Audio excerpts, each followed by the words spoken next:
శ్రీమాత్రే నమః. అందరికీ నమస్తే అండి. 16 సోమవారాల పూజ అయితే మూడో వారం కూడా అయితే స్వామివారికి ఈ విధంగా అయితే పూజ అయితే చేసుకున్నానండి. పుట్టమన్నతోటి పార్థివ లింగాన్ని అయితే చేసుకొని పూజలు అయితే పెట్టుకున్నానండి.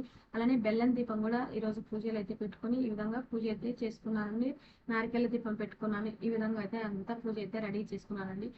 కొంచెం బయటకు వెళ్ళి రావడం వల్ల లేట్ అయిందండి. అందుకే నైవేద్యం చేయలేదు. పనులు పెట్టుకొని ఈ విధంగా అయితే పూజ అయితే చేసుకున్నానండి. చాలా మంచిగా అనిపించింది. మూడో వారం కూడా ఈ విధంగా అయితే పూజ అయితే చేసుకున్నానండి. నేను పూజ ఎలా చేశాను ఏంటి అనేది మీకు వీడియోలో అయితే చూపిస్తానండి. నేనైతే ఎక్కడైతే పూజ చేసుకోవాలనుకున్నా అక్కడ పీఠం అయితే వేసుకొని క్లీన్ చేసుకొని ఈ విధంగా ఒక క్లాత్ పరుచుకొని ఒక 3 గుప్పిలు బియ్యం పోసి పసుపు కుంకుమ వేసి స్వామివారి ఫోటో అయితే పెట్టుకున్నానండి. అలానే ఇక్కడ స్వామివారికి పువ్వులు అలానే వస్త్రంతో ఈ విధంగా అయితే స్వామివారికి అలంకరించుకున్నాను. ప్రదోష దీపం ఉంటే ఈ విధంగా దీపాన్ని కూడా అయితే ఏర్పాటు అయితే చేస్తున్నానండి. అలానే ఇక్కడ నేను ఇక్కడ రాయి చెంబులో పసుపు కుంకుమ వాటర్ అయితే తీసుకొని ఒక పువ్వు పెట్టుకొని ఇక్కడ స్వామివారి దగ్గర అయితే పెట్టుకున్నానండి. ఇక్కడ శివలింగం అంటే మరకత శివలింగానికి ఇక్కడ పంచామృతాలతో అయితే స్వామివారికి అభిషేకం అనేది ఈ విధంగా అయితే పూజలు అయితే పెట్టుకొని పూజ అయితే చేసుకున్నానండి. ఇక్కడ చూడండి పాలు, పెరుగు, తేనె, పంచదార, నెయ్యి వేసి ఇక్కడ పంచామృతాలతో అయితే స్వామివారికి అభిషేకం అనేది చేసుకున్నానండి. ఇక్కడ నేను ఎప్పుడు పూజ చేసుకున్నా ఈ విధంగా అయితే అభిషేకం అనేది చేసుకుంటూ ఉంటానండి. ఈ విధంగా పంచామృతాలతో అయితే అన్నిటితోటి అయితే స్వామివారికి అయితే ఈ విధంగా పూజ అయితే చేసుకున్నానండి. తర్వాత స్వామివారికి ఈ విధంగా అయితే పూజ అంటే అభిషేకం చేసుకున్న తర్వాత హారతి అయితే ఇచ్చుకొని ఈ విధంగా యథావిధంగా మళ్ళీ స్వామివారిని అయితే క్లీన్ చేసుకొని గంధము కుంకుమ బొట్లు పెట్టి పక్కకైతే పెట్టుకున్నానండి. ఈ విధంగా చూపిస్తున్నా చూడండి. ఇక్కడ నేను ఇక్కడ అంటే పుట్టమణితో చేసిన పార్థివ లింగాన్ని ఉంది కదా, ఆ శివలింగాన్ని అయితే తెచ్చి పూజలు అయితే పెట్టుకుంటున్నానండి. ఇక్కడ విగ్రహం అంటే ఇవి ఉన్నాయి కాబట్టి అభిషేకం చేసుకున్నాను. లేదనుకుంటే మీరు ఇక్కడ స్వామివారికి పుట్టమణితో అయితే అంటే స్పూన్తో చూపించి ఒక ప్లేట్లో కానీ ఒక గ్లాసులో కానీ పంచామృతాలు వేసుకోవచ్చు అని స్వామివారి దగ్గర చూపించి అనేది డైరెక్ట్గా స్వామివారి కోసం అంటే మట్టి అంతా అంటే పారిపోతూ ఉంటుంది, కుదరదు. అందుకని చెప్తున్నాను. స్వామివారి దగ్గర చూపించి మనం పంచామృతాలతో అభిషేకం చేయాలనుకుంటే ఒక ప్లేట్లో అయితే తీసుకోవచ్చండి.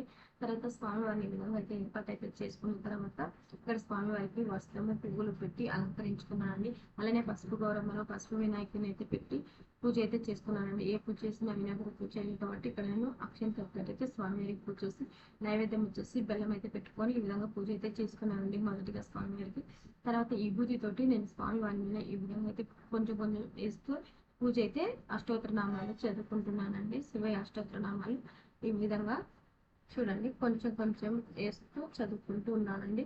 చెప్పా కదా స్వామివారికి అయితే నైవేద్యం అయితే చేయలేకపోయి బయటికి వెళ్ళేసి వచ్చి ఒక కుదరక అట్టి పనులు పెట్టి కొబ్బరికాయ అయితే కొట్టుకొని పూజ అయితే చేసుకున్నానండి. ఈరోజు నారికేళ దీపం పెట్టుకున్నాను. అలానే బెల్లం దీపం కూడా అయితే ఏర్పాటు అయితే చేసుకున్నానండి. ఈరోజు పూజలు ఎందుకో బెల్లం దీపం పెట్టుకోవాలనిపించింది, పెట్టుకుంటే చాలా మంచిది 16 సోమవారం పూజ చేసుకున్నప్పుడు, అందుకని పెట్టుకున్నాను. ఇక్కడ నేను అంటే ఎర్ర జిల్లేడు పువ్వులతోటి మాలైతే కుట్టి వేద్దాం అనుకున్నాను, కుదరలేదు బయటికి వెళ్ళేసి వచ్చాక, అందుకే కుట్టలేకపోయాను. ఈ విధంగా విలువపత్రం కూడా ఉంటే విలువపత్రంతో కూడా స్వామివారికి ఈ విధంగా అయితే అష్టోత్తరనామాలన్నీ చదువుకుంటూ ఈ విధంగా అయితే వేస్తూ కొంచెం కొంచెం పెడుతున్నానండి. చూడండి ఈ విధంగా అయితే 16 సోమవారాల పూజ మూడో వారం కూడా ఈ విధంగా కంప్లీట్గా అయిపోయిందండి. చాలా మంచిగా అనిపించింది. 4వ వారం కూడా పూజ ఎలా చేశాను ఏంటి అనేది అయితే నేను చేసినప్పుడు నెక్స్ట్ వీడియోలో అది కూడా అయితే చూపిస్తానండి. చాలా మంచిగా అనిపించింది. మన చేతులారా మనం పార్థివ లింగాన్ని అయితే శివలింగాన్ని అయితే చేసుకొని పూజలో ప్రత్యేకంగా అయితే పెట్టుకొని పూజ అయితే చేసుకోవచ్చండి. చాలా మంచి పూజ అండి. ఎవరన్నా చేయలేని వాళ్ళు ఇంటికి చేయండి, చాలా మంచిదండి పూజ. ఈ విధంగా అయితే నేను ఏర్పాటు అయితే పూజలు అయితే చేసుకున్నాను. చూడండి కొంచెం కొంచెం ఈ విధంగా విలువపత్రం ఇక్కడ సైడ్ అయితే పెడుతున్నాను. స్వామివారి మీద కొంచెం పెట్టుకొని ఈ విధంగా సైడ్ కూడా అయితే పెడుతున్నాను. చూడండి ఈ విధంగా అయితే పూజకి అయితే అన్ని సిద్ధంగా అయితే చేసుకున్నానండి. ఇక్కడ నారికేళ దీపము అలానే బెల్లం దీపం అన్ని ఏర్పాటు అయితే చేసుకొని ఇక్కడ మీకు అగరబత్తులతో అయితే వెలిగించి చూపిస్తుంది. చూడండి దీపము ఈ విధంగా అయితే ఏర్పాటు అయితే చేసుకున్నాను. తర్వాత ఈ అగరబత్తులతోటి స్వామివారికి అయితే ధూపంలాగా అయితే చూపించానండి. తర్వాత ఇక్కడ నేను ఇంకా అట్టి పళ్ళు తామల కింద అయితే పెట్టుకొని స్వామివారికి హారతి అయితే ఇచ్చుకొని ధూపం కూడా అయితే నిండుగా అయితే వేసుకొని పూజ అయితే చూపిస్తున్నాను. చూడండి ఈ విధంగా అయితే అంటే మూడో వారం కూడా కంప్లీట్గా అయితే అయిపోయిందండి. కంపల్సరీగా మీకు వీడియో నచ్చితే లైక్ చేయండి, అలానే కామెంట్ చేయండి.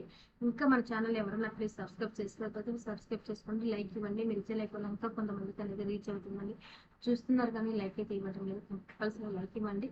ఎంతో కొంతమంది అంటే ఒక్కరికిద్దరికి ఈ వీడియో నచ్చినా మేలే కదండి. వాళ్ళంటే నచ్చిన అంటే వాళ్ళకు కూడా ఉపయోగపడుతుంది, వాళ్ళు కూడా చేసుకోవాలన్న కూడా మేలే కదండి. అందుకని మరి చాలా ఎక్కువగా మందికి రీచ్ అవుతుందండి. ఈ విధంగా అయితే నేను 3వ వారం అయితే పూజ అయితే చేస్తున్నానండి. 4వ వారం పూజ ఎలా చేశాను ఏంటి అనేది అయితే కంపల్సరీ పూజ చేసుకున్నట్టు నెక్స్ట్ వీడియోలో అయితే పోస్ట్ అయితే చేస్తానండి. మీకు వీడియో నచ్చిందని అనుకుంటున్నాను.